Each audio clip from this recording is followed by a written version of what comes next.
नमस्कार, स्वागत है आप सभी का। आप देख रहे हैं सुबह 9 बजे। मैं हूं आपके साथ प्रीति सिंह। अगले आधे घंटे में आपके पास होंगी देश और दुनिया की तमाम बड़ी खबरें।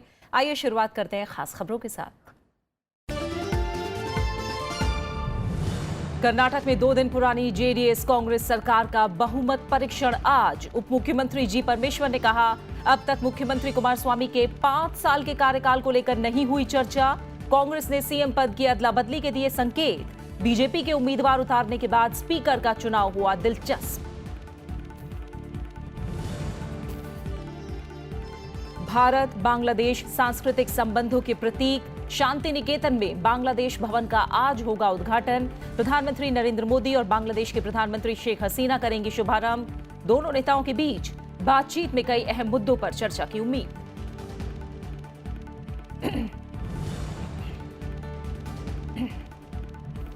उच्च शिक्षा के क्षेत्र में यूजीसी का ऐतिहासिक फैसला। ऑनलाइन पाठ्यक्रमों के लिए डिग्री, डिप्लोमा और सर्टिफिकेट कोर्स को दी मंजूरी। ऑनलाइन कोर्स के लिए छात्रों को आधार और विदेशी छात्रों को पासपोर्ट पर मिलेगा नामांकन।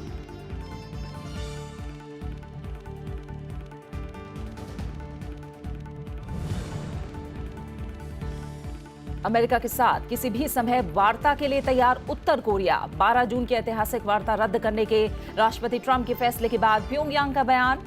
दक्षिण कोरिया राष्ट्रपति ने बुलाई आपात बैठक। संयुक्त राष्ट्र महासचिव ने की बातचीत जारी रखने की अपील।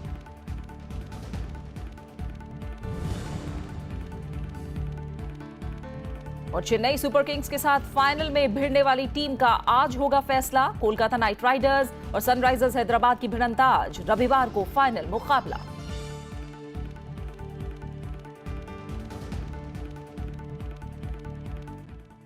सबसे पहले बात कर्नाटक की, जहां मुख्यमंत्री एचडी कुमारस्वामी को आज विधानसभा में विश्वास मत हासिल करना होगा। आज दोपहर 12:15 बजे विधानसभा का सत्र शुरू होगा। प्रोटेम स्पीकर केजी बोपैया सदन की कार्यवाही शुरू करेंगे, जिसके बाद स्पीकर का चुनाव होगा। विधानसभा स्पीकर के लिए बीजेपी के उम्मीदवार खड़ा करने के बाद यह चुनाव दिलचस्प हो गया है। बीजेपी ने विधायक एस सुरेश कुमार को स्पीकर पद के लिए उम्मीदवार बनाया है, जो कांग्रेस जेडीएस उम्मीदवार के आर रमेश कुमार को चुनौती देंगे। एस सुरेश कुमार ने इस पद के लिए कल नामांकन दाखिल कर दिया। वहीं कांग्रेस विधायक के आर रमेश कुमार ने भी कल स्पीकर पद के लिए नामांकन दाखिल किया। इस मौके पर उप मुख्यमंत्री जी परमेश्वर, पूर्व मुख्यमंत्री सिद्धरमैया भी मौजूद थे।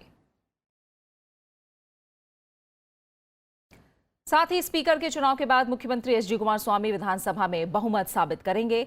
विश्वास मत से पहले कांग्रेस और जेडीएस विधायकों को एक होटल में रखा गया है। हालांकि जेडीएस और कांग्रेस बहुमत हासिल करने को लेकर आश्वस्त हैं। 222 सीटों पर हुए चुनाव में बीजेपी को 104 सीटें मिली थी, कांग्रेस को 78 और जेडीएस को 37 सीटें मिली थी। जेडीएस के सहयोगी बीएसपी को 1 सीट हासिल हुई थी। बहुमत हासिल करने के लिए 111 के आंकड़े की जरूरत है। जेडीएस नेता कुमारस्वामी ने बुधवार को मुख्यमंत्री पद की शपथ ली थी।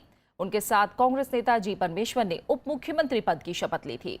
बाकी मंत्रियों का शपथ ग्रहण बहुमत हासिल करने के बाद होना है। कांग्रेस जेडीएस के बीच बनी सहमति के मुताबिक कुल 34 मंत्रियों में से 22 मंत्री कांग्रेस के और मुख्यमंत्री समेत 12 मंत्री जेडीएस से होंगे। इस बीच कांग्रेस के वरिष्ठ नेता डीके शिव कुमार उप मुख्यमंत्री पद के लिए उनकी अनदेखी किए जाने से खुश नहीं हैं। हालांकि उप मुख्यमंत्री जी परमेश्वर ने पार्टी के भीतर किसी भी तरह की नाराजगी से इनकार करते हुए कहा है कि सभी विधायक एकजुट हैं और उनकी सरकार बहुमत साबित करने में कामयाब होगी। साथ ही उन्होंने ये भी कहा कि अब तक मुख्यमंत्री कुमारस्वामी के 5 साल के कार्यकाल को लेकर अब तक चर्चा नहीं हुई है, जबकि कुमारस्वामी पहले ही साफ कर चुके हैं कि वो ही अगले 5 साल तक मुख्यमंत्री रहेंगे।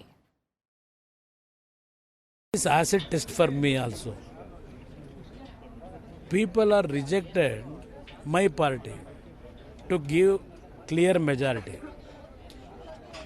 I have a bigger vision about the development of this state. Governor given me a time to show my strength on the floor of the house. After the winning of confidence vote, then only I will going to take the full charge and whatever best way I have to take decision. कुछ और अहम खबरें। प्रधानमंत्री नरेंद्र मोदी आज पश्चिम बंगाल और झारखंड का दौरा करेंगे। प्रधानमंत्री आज पश्चिम बंगाल में शांति निकेतन में विश्व भारती विश्वविद्यालय के दीक्षांत समारोह में शामिल होंगे। वो शांति निकेतन में बांग्लादेश भवन का भी उद्घाटन करेंगे। ये भवन भारत और बांग्लादेश के बीच सांस्कृतिक संबंधों का प्रतीक है। बांग्लादेश की प्रधानमंत्री शेख हसीना दोनों कार्यक्रमों में मौजूद रहेंगी। प्रधानमंत्री झारखंड के सिंदरी में आयोजित एक कार्यक्रम के दौरान भारत सरकार और झारखंड सरकार की विभिन्न परियोजनाओं की आधारशिला रखेंगे। प्रधानमंत्री झारखंड के करीब 27,000 करोड़ रुपए की विकास योजनाओं की सौगात देंगे।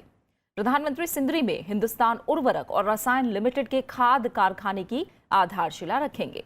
इसके साथ ही 1,103 करोड़ की लागत से देवघर में बनने वाले एम्स, 441 करोड़ से देवघर एयरपोर्ट का विस्तारीकरण और रांची में पाइपलाइन के जरिए गैस आपूर्ति सेवा और पतरातू में प्रस्तावित सुपर थर्मल पावर प्लांट की आधारशिला रखेंगे।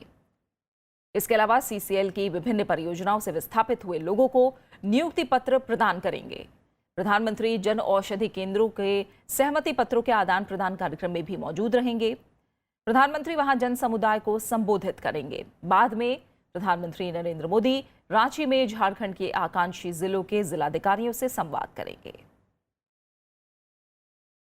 दीक्षांत समारोह और बांग्लादेश भवन के उद्घाटन के बाद प्रधानमंत्री नरेंद्र मोदी और बांग्लादेश के प्रधानमंत्री शेख हसीना के बीच द्विपक्षीय वार्ता का भी कार्यक्रम है। इस दौरान दोनों नेता कई अहम मुद्दों पर बातचीत करेंगे।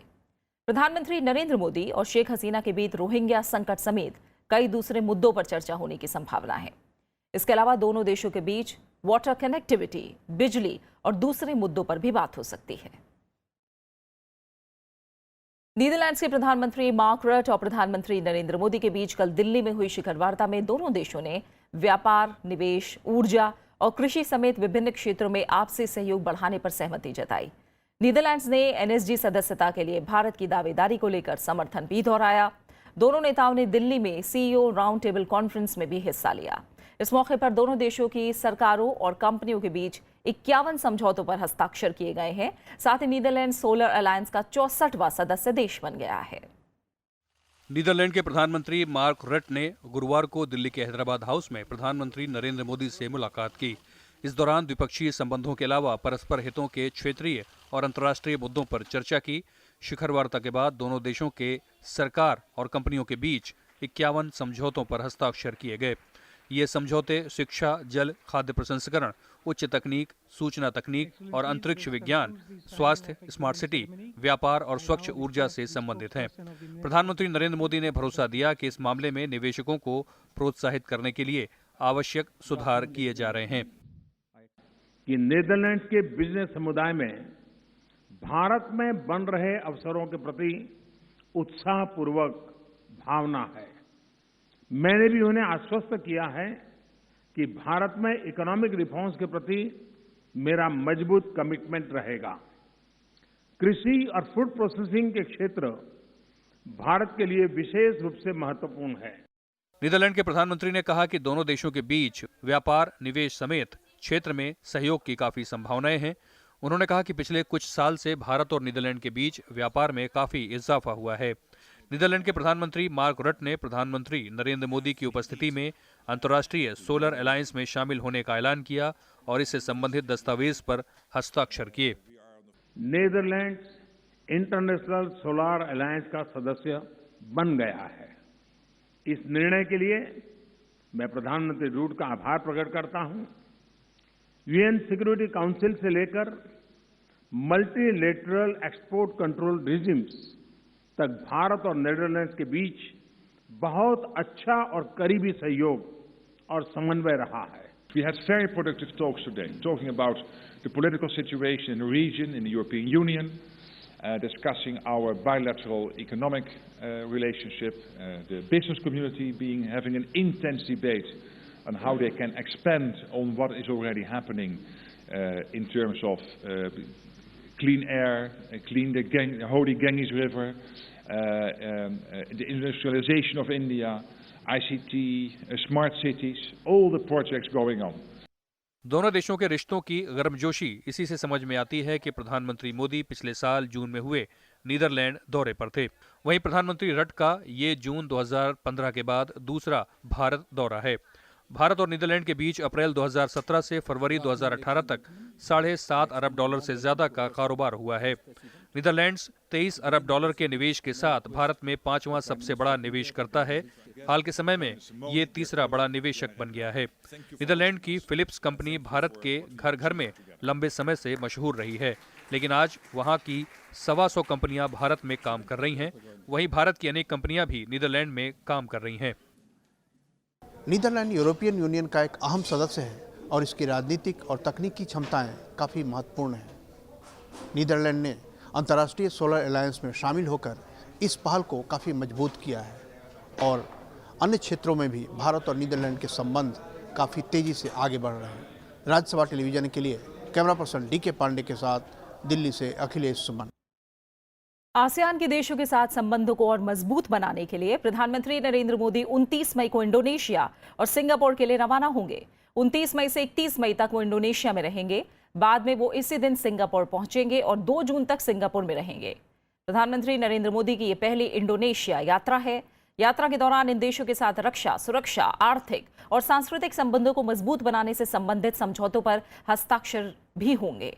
सिंगापुर में प्रधानमंत्री नरेंद्र मोदी विख्यात सांग्रीला डायलॉग को भी संबोधित करेंगे। In the last 4 years, we have had visits to all the 10 ASEAN countries at the highest level, that is at the level of our president, our vice president, and our prime minister, who have covered all the 10 ASEAN countries. Our prime minister's visit takes place to Indonesia and to Singapore in this context of continued engagement with a very important part of the region with whom we attach a lot of importance. उच्च शिक्षा के क्षेत्र में UGC ने ऐतिहासिक फैसला लेते हुए ऑनलाइन पाठ्यक्रमों के लिए डिग्री, डिप्लोमा और सर्टिफिकेट कोर्स को मंजूरी दे दी है। मानव संसाधन विकास मंत्री प्रकाश जावड़ेकर ने ट्वीट करके इसे ऐतिहासिक फैसला बताया है। यूजीसी की कल हुई बैठक में ऑनलाइन नियमन 2018 को मंजूरी दी गई, जिसके तहत उन उच्च शैक्षणिक संस्थानों को नियमित कोर्स के साथ साथ ऑनलाइन कोर्स को शुरू करने का अधिकार मिल जाएगा। नेशनल रैंकिंग फ्रेमवर्क की सूची में 100 स्थान तक पाने वाले वो शैक्षणिक संस्थान भी ये कोर्स शुरू कर सकते हैं जो पिछले 2 साल से चल रहे हैं। ऑनलाइन पाठ्यक्रम इसी शैक्षणिक सत्र से लागू होगा। ऑनलाइन कोर्स प्राप्त करने वाले छात्रों को आधार और विदेशी छात्रों का पासपोर्ट के आधार पर नामांकन होगा। केरल में निपा वायरस से मरने वालों की तादाद बढ़कर 12 हो गई है। राज्य सरकार इस समस्या से निपटने के लिए हर मुमकिन कोशिश में जुटी है। केरल में सामने आए निपा वायरस के मामलों के बाद भारतीय चिकित्सा शोध परिषद यानी ICMR ने ऑस्ट्रेलिया सरकार को पत्र लिखकर उनसे वहां विकसित की गई एंटीबॉडी उपलब्ध कराने को कहा है, जिससे ये जांचा जा सके कि क्या ये इंसानों में भी वायरस को काबू कर सकती है। इस बीच हिमाचल प्रदेश के नाहन जिले में कई चमगादड़ मरे हुए पाए गए हैं। मौके पर पहुंचे स्वास्थ्य विभाग, पशुपालन विभाग और वन विभाग के अधिकारियों ने सैंपल ले लिए हैं और नमूनों को जांच के लिए लैब भेजा गया है। हिमाचल प्रदेश स्वास्थ्य मंत्रालय ने निपा वायरस को लेकर एडवाइजरी जारी की है। राज्य के स्वास्थ्य मंत्री ने कहा है कि राज्य के स्वास्थ्य विभाग को अलर्ट पर रखा गया है। इस बीच केरल के मुख्यमंत्री P. विजयन ने उच्च स्तरीय बैठक करके राज्य में निपा वायरस के संक्रमण को रोकने के लिए उठाए गए कदमों की समीक्षा की। डॉक्टरों की केंद्रीय टीम भी केरल के गांव-गांव में दौरा करके निपा वायरस के बारे में आम लोगों को जानकारी दे रही हैं। कर्नाटक, तमिलनाडु और गोवा के बाद ओडिशा में भी सतर्कता बढ़ती जा रही है। ओडिशा सरकार ने 5 मेडिकल कॉलेजों और 30 जिला मुख्यालय अस्पतालों को अलर्ट पर रहने के लिए कहा है। तमिलनाडु के तूतीकोरिन में हालात अब धीरे धीरे सामान्य हो रहे हैं। हिंसक प्रदर्शन में 13 लोगों के मारे जाने के बाद प्रशासन अब यहां खास सावधानी बरत रहा है। सोशल मीडिया पर अफवाह को रोकने के लिए शांति बहाली के लिए तूतीकोरिन और उसके आसपास के जिलों में इंटरनेट सेवाओं पर रोक लगी हुई है। संवेदनशील इलाकों में सुरक्षा इंतजाम भी पुख्ता किए गए हैं। 27 मई की सुबह 8 बजे तक धारा 144 लगाई गई है। तूतीकोरिन में स्टरलाइट कंपनी के खिलाफ प्रदर्शन के दौरान पुलिस फायरिंग में 13 लोगों के मारे जाने पर डीएमके समेत विपक्षी दलों ने आज एक दिन के राज्यव्यापी बंद का ऐलान किया है। इधर केंद्रीय गृह मंत्री राजनाथ सिंह ने हिंसा के दौरान लोगों की मौत पर दुख जताया है और शांति बनाए रखने की अपील की है। राजनाथ सिंह ने यह भी कहा कि तूतीकोरिन में हालात पर प्रधानमंत्री नरेंद्र मोदी ने भी चिंता जताई है। Our Prime Minister Sri Narendra Modi is also very concerned over the situation and pained at this loss. The MHA has taken cognizance of the incident and sought a report on the incident and the prevailing situation from the state government. My thoughts are with the bereaved families and I pray for the speedy recovery of the injured. और इस बीच Vedanta company के chairman ने कहा है कि वो सरकार और कोर्ट के आदेश का पूरी तरह से पालन करेंगे। The plant is closed because of annual shutdown and we are waiting for clearance from the court and the government to restart the plant. And we are strictly following what court and the government orders are. उपराष्ट्रपति M Venkaiah Naidu का कहना है कि शिक्षा से छात्रों में भविष्य की चुनौतियों का सामना करने की क्षमता विकसित होनी चाहिए। उन्होंने कल आइजोल में मिजोरम विश्वविद्यालय के अकादमिक और संगोष्ठी परिसर का उद्घाटन किया। इस मौके पर उन्होंने छात्रों को शिक्षा का जीवन में महत्व समझाया। उपराष्ट्रपति एम वेंकैया नायडू ने गुरुवार को आइजोल में मिजोरम विश्वविद्यालय के अकादमिक और संगोष्ठी परिसर का उद्घाटन किया। इसके साथ ही उन्होंने विश्वविद्यालय के छात्रावास की आधारशिला रखी। इस मौके पर उन्होंने कहा कि शिक्षा का मकसद व्यक्ति का समग्र विकास होना चाहिए। Education must prepare the students of today to take on the challenges of tomorrow. It must not only equip them with the latest knowledge, but also impart the required skills sets to enable them to successfully in their chosen fields. Education must aim at holistic development of an individual by imbibing the right qualities of head and heart. छात्रों को देश का भविष्य बताते हुए उपराष्ट्रपति ने कहा कि मौजूदा प्रतिस्पर्धी युग में सिर्फ स्नातक या स्नातकोत्तर की डिग्री ही पर्याप्त नहीं है। उन्होंने छात्रों के लिए जॉब ओरिएंटेड ट्रेनिंग की जरूरत पर जोर दिया। उपराष्ट्रपति ने इसके लिए विश्वविद्यालयों को उद्योगों के सहयोग से बाजार की मांगों के अनुरूप प्रशिक्षण कार्यक्रम शुरू करने की सलाह दी। उपराष्ट्रपति ने छात्रों को नौकरी तलाशने की बजाय नौकरी देने वाला बनने की नसीहत दी। You should also consider becoming entrepreneurs, job givers, not job seekers. You have a number of alternative career paths. Choose the one that you feel passionate about the work to build up your skill set accordingly.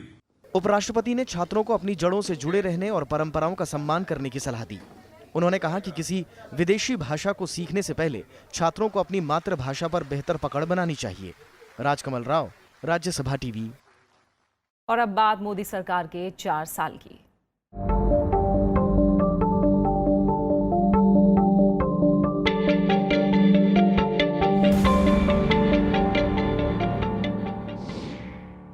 छब्बीस मई को BJP के नेतृत्व वाली NDA सरकार के 4 साल पूरे हो रहे हैं। सरकार के मंत्री और बीजेपी का दावा है कि प्रधानमंत्री नरेंद्र मोदी के नेतृत्व में देश के हर क्षेत्र और तबके का विकास हुआ है, जो एनडीए सरकार की 4 साल की सबसे बड़ी उपलब्धि है। सरकार ने इसी को केंद्र में रखते हुए नया नारा तैयार किया है, साफ नीयत, सही विकास। मोदी सरकार के 4 साल पूरा होने के मौके पर बीजेपी सरकार की उपलब्धियों का खाका तैयार करने में जुटी है। पार्टी ने इसी कड़ी में नया नारा दिया है, साफ नीयत, सही विकास। बीजेपी अध्यक्ष अमित शाह ने गुरुवार को सरकार की उपलब्धियों का ब्यौरा पेश किया। दिल्ली में स्थित होटल अशोका में पत्रकारों से बातचीत के दौरान अमित शाह ने कहा कि 2014 में देश की जनता ने मोदी सरकार को भारी जनादेश दिया था और सरकार ने जनता के फैसले के मुताबिक खरा उतरने की पूरी कोशिश की है। सरकार की उपलब्धियों को लोगों तक पहुंचाने के लिए खास तैयारियां भी की गई हैं। इसके तहत बीजेपी नेता जनसंपर्क के जरिए लोगों तक संदेश पहुंचाएंगे। 26 मई को मौजूदा सरकार के 4 साल पूरे हो रहे हैं। इस मौके पर प्रधानमंत्री नरेंद्र मोदी ओडिशा के कटक में जनसभा को भी संबोधित करेंगे। इसके अलावा सरकार के वरिष्ठ मंत्रियों की अगले 4 दिनों में 40 से ज्यादा रैलियां करने की भी योजना है। सभी मंत्रालयों से कहा गया है कि जनता के बीच सरकार का रिपोर्ट कार्ड पेश करते समय साफ नीयत, सही विकास के नारे को ही केंद्र में रखा जाए। इसके अलावा कांग्रेस के 48 सालों की तुलना में बीजेपी के 48 महीनों के शासन की उपलब्धियां भी जनता को बताई जाएंगी। पंचानन मिश्रा, राज्यसभा टीवी। इस बीच प्रधानमंत्री नरेंद्र मोदी ने ग्राम स्वराज अभियान की सफलता पर खुशी जाहिर की है। उन्होंने इस अभियान को कामयाब बनाने के लिए सोशल मीडिया पर उन सभी लोगों को श्रेय दिया है जो किसी न किसी तरह से इस अभियान का हिस्सा रहे। प्रधानमंत्री नरेंद्र मोदी ने ग्राम स्वराज अभियान को पूरी तरह सफल बताया है। गुरुवार को प्रधानमंत्री ने ट्वीट पर अभियान की सफलता से जुड़ी जानकारी दी। उन्होंने कहा कि अभियान से 16,850 गांवों में विकास से जुड़ी सरकारी योजनाओं का फायदा गरीबों तक पहुंचा। अभियान के तहत सरकार की तरफ से नियुक्त टीमों ने गांवों का दौरा किया और ये सुनिश्चित किया कि लोगों को केंद्र की महत्वपूर्ण योजनाओं के साथ जोड़ा जा सके। प्रधानमंत्री ने ट्वीट पर बताया कि 22 दिनों तक चले ग्राम स्वराज अभियान के दौरान 7,53,000 लोगों को उज्ज्वला योजना के तहत गैस कनेक्शन बांटे गए, जबकि सौभाग्य योजना के तहत 5,02,434 घरों का विद्युतीकरण भी किया गया। इस दौरान 16,682 गांवों में 25,03,000 LED बल्ब बांटे गए। मिशन इंद्रधनुष के तहत 1,64,398 बच्चों और 42,762 महिलाओं को टीकाकरण का फायदा मिला। इस अवधि में 20,53,599 लाभार्थियों को प्रधानमंत्री जन धन योजना से जोड़ा गया। वहीं प्रधानमंत्री जीवन ज्योति बीमा योजना से 16,14,388 लाभार्थी जुड़े। इसके अलावा प्रधानमंत्री सुरक्षा बीमा योजना के तहत 26,10,506 लाभार्थियों को भी जोड़ा गया। सरकार ने बाबा साहेब भीमराव अंबेडकर को श्रद्धांजलि देने के लिए 14 अप्रैल से 5 मई तक ग्राम स्वराज अभियान चलाया। प्रधानमंत्री ने इस अभियान को घर घर प्रभावी सेवा पहुंचाने वाले आंदोलन का एक शानदार उदाहरण बताया। प्रधानमंत्री का मानना है कि ऐसे अभियान से लोगों के जीवन स्तर में सुधार आता है। अभियान को कामयाब बनाने के लिए प्रधानमंत्री ने इससे जुड़े लोगों और संस्थाओं को शुक्रिया अदा किया। Bureau report, Rajya Sabha TV. तलाक तलाक तलाक, इन 3 शब्दों ने न केवल मुस्लिम समाज की औरतों को मुश्किल में डाला, बल्कि सरकार के सामने भी चुनौतियां खड़ी की। दरअसल बात थी औरत के अधिकार और धर्म के नाम पर हो रहे अत्याचार की। सरकार ने संविधान का सहारा लिया और अधिकारों को तवज्जो दी। वो इससे संबंधित बिल लाई, जो फिलहाल सेलेक्ट कमेटी के पास है।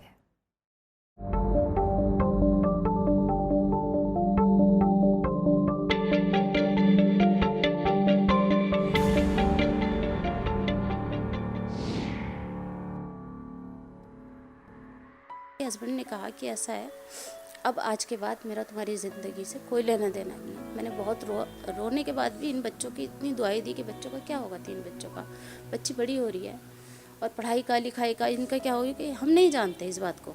फिर मम्मी के कहने पर उन्होंने 3 बार तलाक है तलाक है तलाक है ये कहा। कहने के बाद वो चले गए, लेकिन कहानी यहाँ पर ख़त्म नहीं हुई। वो 2-3 दिन बाद आए और पूरे अपने रिश्तेदारों को इकट्ठा किया। उन्होंने इकट्ठा करने के बाद उन्होंने सबसे पहले मुझे कमरे से घसीटते हुए लाए। फिर उन्होंने एक एक करके पहले मेरा स्टॉल उतारा, फिर मेरा दुपट्टा उतारा। 2007 में मेरी शादी हुई थी और अभी 5-6 साल से मुझे परेशान कर रहे हैं, लेकिन लास्ट 3 इयर्स से तो बहुत ही दुखी कर रहे हैं जब से मेरी ये बिटिया हुई है। इसके बाद इनका इस लड़की से चक्कर चल रहा है जिसका नाम सोनम है, और अब ये इसके साथ ही रह रहे हैं। घर छोड़ के भाग गए हैं क्योंकि ट्रिपल तलाक पे रोक लग गई है। इन औरतों की कहानी अपने आप में 3 तलाक के नकाब के पीछे छिपी पुरुष प्रधान मानसिकता को उजागर करती है, जिसके बोझ तले न जाने कब से और न जाने कितनी महिलाएं दबती और दम तोड़ती आ रही हैं। तलाक औरत और मर्द के बीच ही नहीं होता, उसमें सबसे ज्यादा पिसते हैं बच्चे। चाहे इंसान जितना भी कर ले, कहीं ना कहीं प्रॉब्लम्स आ ही जाती हैं। तो हर बार किसी और से तो नहीं मांग सकते, रिश्तेदार भी कब तक हेल्प करे, उनके भी बच्चे होते हैं। तो यही है, या तो आदमी सुलह मांग ले या फिर क्लेम दे। हालांकि 3 तलाक की शिकार महिलाएं अब महिला आयोग के सामने भी जाने लगी हैं। बहुत ज़्यादा इन महिलाओं को सफ़र करना पड़ जाता है जब इनके पास जानकारी नहीं होती है, जब इनके पास लीगल पावर नहीं होती है, तब इन्हें बहुत सफ़र करना पड़ता है। तब ये हम लोगों के पास सेंटर पे आती हैं तब, और हम इनको मोटिवेट करते हैं, इन्हें एक लीडर के रूप में उभारने की कोशिश करते हैं और इनको जानकारी देते हैं ताकि जो इनके साथ हुआ वो और किसी के साथ ना हो। देश में 3 तलाक से पीड़ित महिलाओं की संख्या ज्यादा नहीं है, लेकिन फिर भी इसे नजरअंदाज नहीं किया जा सकता। कुछ महिलाएं अपने अधिकार की मांग को लेकर घर की 4 दीवारी से बाहर निकली और कोर्ट तक गईं। कईयों ने इसमें सजा दिलवाई तो कुछ को उनका हक मिला, पर बहुत सी महिलाओं ने इसे किस्मत समझकर अपना लिया। हालांकि कुछ महिला संगठनों को कानून में सजा के प्रावधान पर आपत्ति जरूर है। किसी भी कानून के तहत जो पति ऐसा गलत डिवोर्स देने की कोशिश करता है गलत तरीके से, उसको जेल भेजने का प्रावधान नहीं है। इस कानून में जेल भेजने का प्रावधान है, जो ना तो महिला चाहती हैं, जो महिलाएं पीड़ित होती हैं वो भी नहीं चाहती हैं कि हस्बैंड जेल जाए, वो तो चाहती हैं कि हस्बैंड रहें और देखें और हमारा केयर करें। हालांकि समाज में कुछ मामले ऐसे भी देखने को मिले हैं जिनमें 3 तलाक कानून में सजा के प्रावधान के डर से पति पत्नी को तलाक देने से बच रहा है। ट्रिपल तलाक कानून आने के बाद उन्हें ये डर है कि अगर वो मुझे तलाक देते हैं तो उन्हें कुछ एलिमनी देनी पड़ेगी या उन्हें जेल हो जाएगी। इसीलिए उन्होंने ये स्टेप उठाया कि वो घर से बिना बताए भाग गए। इसी को देखते हुए देश के अलग अलग हिस्सों में 3 तलाक के खिलाफ कानून बनाने की मांग की जा रही थी। इस संबंध में देश की कई अदालतों में केस चल रहे थे। कई मामले सुप्रीम कोर्ट में पहुंचे। सुप्रीम कोर्ट में इस मामले की सुनवाई संविधान पीठ ने की। पीठ ने 3 तलाक के मुद्दे पर रोक लगाकर केंद्र को इसके खिलाफ कानून बनाने के लिए कहा। केंद्र सरकार इस पर बिल ले आई। कानूनी जानकारों का मानना है कि महिला सुरक्षा से जुड़े पहले भी कानून थे, लेकिन वो अपना मकसद पूरा नहीं कर पा रहे थे। इससे पहले भी इंडियन पिनल कोड में सेक्शन 498A को जोड़ा गया था, क्रूएल्टी को जो डिफाइन करता है। उसके अलावा protection from domestic violence act आया था 2005 में, डाउरी प्रोहिबिशन एक्ट भी है। बट जितने भी ये कानून बनाए गए हैं, ये अभी तक उतना पर्पस उतना सर्व नहीं कर पा रहे जितना कि उन्हें सर्व करना था। हालांकि इससे कहीं ना कहीं कुछ फ़ायदा तो होगा ही, महिलाओं को होगा ही, मगर ये क्या पूरी तरह से अपना पर्पस सर्व कर पाएगा, ये सिर्फ वक्त ही बता सकता है। 3 तलाक बिल के खिलाफ मुस्लिम पर्सनल लॉ बोर्ड ने आवाज उठाई और इसे शरीयत में हस्तक्षेप कहा। पर्सनल लॉ बोर्ड ने संविधान का हवाला देते हुए कहा कि ये कानून संविधान में मिली धार्मिक आज़ादी के खिलाफ है। बेहतर होता गवर्नमेंट के लिए कि वो मुस्लिम स्कॉलर्स के साथ में बैठ कर के वो तय करती कि भाई इसका ड्राफ्ट बनना चाहिए और हम इस सिलसिले को रोकना चाहते हैं, जिसको शरीयत ने भी एक सीटिंग में अच्छा नहीं समझा गया, उसको गलत समझा गया है, तो वो ज़्यादा बेहतर तरीक़ा होता। वजह उसके ऐसा महसूस होता है कि जैसे बज़ोरे जो है क़ुव्वत, बज़ोरे ताकत जो है वो किया जा रहा है। ये सच है कि संविधान ने सभी को धार्मिक आज़ादी दे रखी है, लेकिन सबसे बड़ा सच ये है कि हमारा संविधान धर्म, जाति, समुदाय से ऊपर उठ हर नागरिक के अधिकारों को सर्वोपरि मानता है और इन अधिकारों की रक्षा करना हर सरकार की जिम्मेदारी है। 3 तलाक पर बिल लाकर मोदी सरकार ने अपनी यही जिम्मेदारी पूरी की है। देश में एक तरफ महिला अधिकार को लेकर 3 तलाक का विरोध हो रहा है, तो दूसरी तरफ धार्मिक आज़ादी में सरकारी हस्तक्षेप का विरोध भी। इस बीच लोकसभा में ट्रिपल तलाक बिल पास होकर राज्यसभा में है। ऐसे में इस मसले पर कई धार्मिक संगठनों ने अपनी अपनी राय देकर नया पेच भी खड़ा कर दिया है। ऐसे में माना जा रहा है कि तलाक पीड़ित महिला को न्याय दिलाना और उसके अधिकार की रक्षा करना सबकी प्राथमिकता होनी चाहिए। कैमरामैन मनोज कुमार के साथ मोहम्मद फातेह टीपू, राज्यसभा टीवी।